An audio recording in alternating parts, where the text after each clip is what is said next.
How did one man become so wealthy that he destabilized economies just by passing through? Mansa Musa wasn't just a king, he was a global force. He controlled the gold, but his real power was his brand. He turned his kingdom into the center of the world, using wealth as a weapon of influence. From the depths of the Sahara to the heights of global prestige. This is the blueprint to legendary dominance and absolute control. What does it take to build an empire that echoes through time? It takes strategy, it takes vision, it takes empire energy. Name all the real niggas. I want you to speak up. Power isn't just inherited, it's engineered. To understand Mansa Musa, you have to see the blueprint of his origin. Born Musa Keita, he was the heir to the legendary Keita dynasty. But he wasn't born a king. He was a student of the game. Before he wore the crown, he served as deputy ruler. This was a real apprenticeship in logistics, trade, and governance. He was inside the engine room. He didn't just watch the empire, he learned how to make it flow. Trade, salt, gold. He saw every gear turn. He understood that an empire is only as strong as its logistics. He was training for dominance. This is blueprint principle number 1. You train before you lead. You master the engine before you drive. His predecessor, Abu Bakr II, had a different obsession, the unknown, the horizon. In 1312, Abu Bakr led a fleet of thousands into the Atlantic, seeking the edge of the world. He never returned. The throne of Mali sat empty, but not for long. Musa didn't inherit blindly. He stepped into a role he was already performing. He was ready. He took the throne in 1312, turning a kingdom into a global force that the world couldn't ignore. He saw what others missed. He saw the infrastructure of legendary power. He spent his deputy years mastering the tax codes, the salt mines, and the gold quotas. When he became Mansa, he wasn't guessing. He knew exactly where the leverage was. His apprenticeship gave him the vision to scale the Mali Empire to heights never seen before. He didn't inherit a brand, he built one from the ground up, starting from the deputy's chair. In the modern world, we call this the grind. In Mansa's world, it was the blueprint. He watched, he learned, and then he executed with absolute precision. If you want to destabilize economies and rule legends, you start in the engine room. This was just the beginning. The architect was now the king.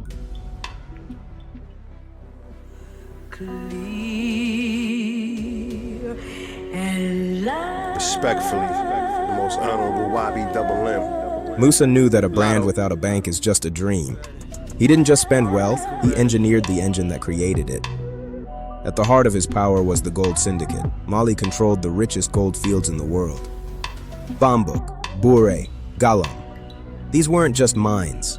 They were the fuel for a global takeover. Musa centralized everything: extraction, taxation, and distribution. He owned the entire vertical. He ensured that every ounce of gold that left the earth passed through his hands first. Gold wasn't just wealth, it was leverage. It was the ability to dictate terms to the world. But Musa had a secret weapon, something the world needed as much as gold: salt.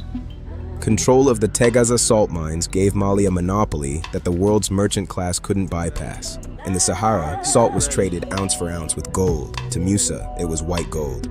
He owned the minerals of luxury and the minerals of survival. That's how you dominate a market. Then came the taxation. Every trade route, every mining operation, every salt pit, all paid a fee. Foreign merchants paid for the privilege of passing through Mali's territory. Security had a price. And then there was the tribute. Conquered tribes didn't just submit, they fueled the empire's expansion. The wealth engine was a closed loop. Every gear turned to feed the Keita legacy. This brings us to blueprint principle number 2. Control the resources, control the narrative. When you control the essential resources of the world, you don't have to ask for power, you own the story. He used his wealth to buy influence, prestige, and a place in history that could never be erased.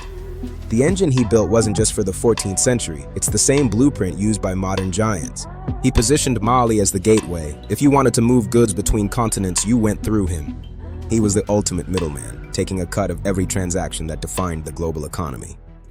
The flow of capital was under his absolute control. That is how a brand becomes a global force.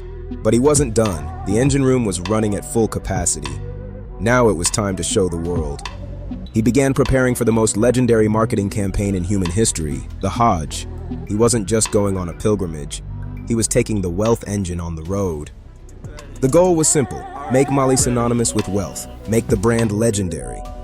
He built the infrastructure of power so that the story could last for centuries. Every tax, every mine, every tribute, it was all a gear in the machine of dominance. If you want to rule the world, you don't just find wealth, you build the engine that makes it inevitable. The wealth engine was primed. The world was about to feel the impact. The architect was ready. The king was now a global force.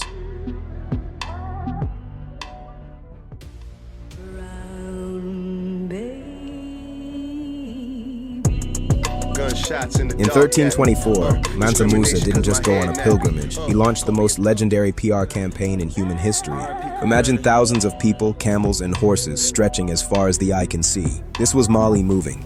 He brought literal tons of gold. Every staff, every chest, every camel was a billboard for Malian dominance. This is blueprint principle number 3, make the world watch you. He used spectacle as a weapon of influence. When he arrived in Cairo, the world didn't just notice, it shook. The sheer scale of his wealth was overwhelming. Musa gave away so much gold that he single-handedly caused mass inflation. He flooded the market. His generosity destabilized the economy of Egypt for years. He proved that his brand could break a kingdom.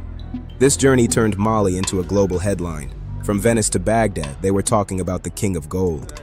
He bought his way onto the maps of Europe. He forced the world to recognize the Mali Empire. This was a PR move centuries ahead of its time. He understood that attention is the ultimate currency. Today, we call it viral. In 1324, Mansa Musa called it the pilgrimage. He owned the narrative. He built a legacy of dominance through the power of the visible. He made it impossible to look away. If you want to shake the world, you don't just exist. You arrive, you dominate, you lead. The world was watching. The brand was now immortal.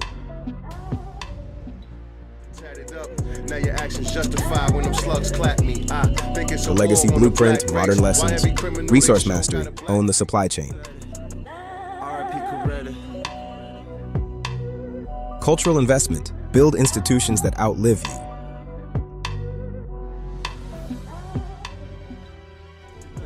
Strategic visibility, use spectacle to shift perception.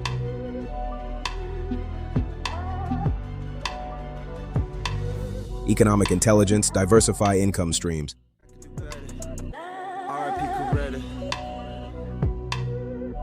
Education is power. Knowledge compounds faster than gold.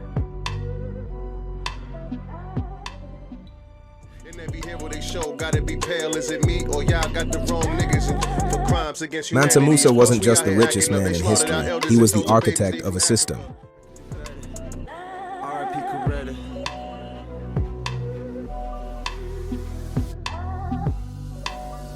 His blueprint wasn't about gold, it was about vision, infrastructure, and influence.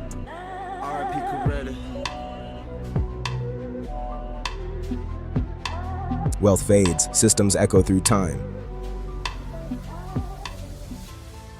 Black lives matter, they do. Well, nigga, black lives matter to who? Cause they don't matter to you. You know the owner of that movement, a Jew. And Nick Cannon got canceled just for speaking the truth. True, y'all think money bring power, it don't. Unity bring power, then we take what they owe. Y'all think money bring power, it don't. Unity bring power, then we take what they owe.